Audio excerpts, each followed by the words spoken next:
ರಾಜ್ಯದ ಕಾಂಗ್ರೆಸ್ ಸರ್ಕಾರಕ್ಕೆ ಮಾನ ಮರ್ಯಾದೆ ಯಾವುದೂ ಕೂಡ ಇಲ್ಲ.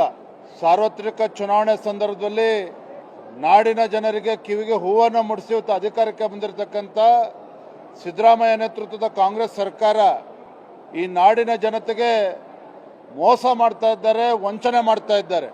ಚುನಾವಣೆ ಸಂದರ್ಭದಲ್ಲಿ ಇವರು ಹೇಳಿರ್ತಕ್ಕಂಥದ್ದೇ ಒಂದು, ಈಗ ಮಾಡ್ತಾ ಇರ್ತಕ್ಕಂಥದ್ದೇ ಮತ್ತೊಂದು. ನೋಡಿ, ಕಳೆದ 20 ತಿಂಗಳಿಂದ ಬೆಲೆ ಏರಿಕೆ ಗ್ಯಾರಂಟಿನ ಭಾಳ ಯಶಸ್ವಿಯಾಗಿ ಅನುಷ್ಠಾನವನ್ನು ಮಾಡ್ತಾ ಇದ್ದಾರೆ.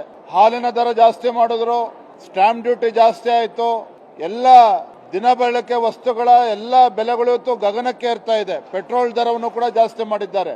ಈಗ ವಿದ್ಯುತ್ ದರವನ್ನು 36 ಪೈಸೆ ಜಾಸ್ತಿ ಮಾಡಿರ್ತಕ್ಕಂಥದ್ದು ಇವತ್ತು ನಾಡಿನ ಜನ ಇವತ್ತು ಎಚ್ಚೆತ್ಕೊಳ್ಬೇಕಾಗಿದೆ. ಯಾಕೆ ಎಚ್ಚೆತ್ಕೊಳ್ಬೇಕು ಅಂತ ಹೇಳಿದ್ರೆ, ಇವತ್ತು ರಾಜ್ಯದಲ್ಲಿರ್ತಕ್ಕಂಥದ್ದು ಇದು ಪಿಕ್ ಪಾಕೆಟ್ ಸರ್ಕಾರ.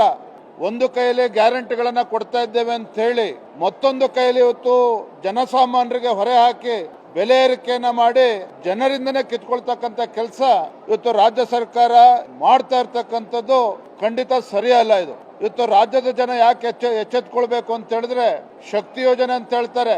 ಗ್ರಾಮೀಣ ಭಾಗದಲ್ಲಿ ಶಾಲಾ ಕಾಲೇಜಿಗೆ ಹೋಗ್ತಕ್ಕಂಥ ಮಕ್ಕಳುಗಳು ಬಸ್ ವ್ಯವಸ್ಥೆ ಇಲ್ಲದೆ ಪರದಾಡ್ತಾ ಇದ್ದಾರೆ. ಇವರು ಪುಕ್ಕಟೆ ಬಸ್ ವ್ಯವಸ್ಥೆ ಮಾಡಿಕೊಟ್ಟಿದೆ ಅಂತೇಳಿ ಬಿಂಬಿಸ್ಕೊಳ್ತಾ ಇದ್ದಾರೆ. ಆದ್ರೆ ವಿದ್ಯುತ್ ವಿಚಾರದಲ್ಲಿ ಇದರ ಪರಿಣಾಮ ಏನಾಗ್ತದೆ ಅಂತ ಹೇಳಿದ್ರೆ, ಗ್ರಾಹಕರೇನಿದ್ದಾರೆ ಉಚಿತ ವಿದ್ಯುತ್ ಸಿಗ್ತಾ ಇದೆ ಅಂತೇಳಿ ಸ್ವಲ್ಪ ಬಿಲ್ಲು ಜಾಸ್ತಿ ಆಯ್ತು ಅಂತ ಹೇಳಿದ್ರೆ ಎಲ್ಲದೂ ಸೇರಿ ದರ ಜಾಸ್ತಿ ಆಗೋದ್ರಿಂದ ದುಬಾರಿ ಆಗ್ತದೆ. ಸಿದ್ದರಾಮಯ್ಯ ಸರ್ಕಾರ ರಾಜ್ಯ ಜನರಿಗೆ ವಂಚನೆ ಮಾಡ್ತಾ ಇದ್ದಾರೆ, ಮೋಸ ಮಾಡ್ತಾ ಇದ್ದಾರೆ. ರಾಜ್ಯದ ಜನರೇ ಇವತ್ತು ಬಡಿಗೆ ಹಿಡಿಬೇಕಾಗ್ತದೆ ಸರ್ಕಾರಕ್ಕೆ.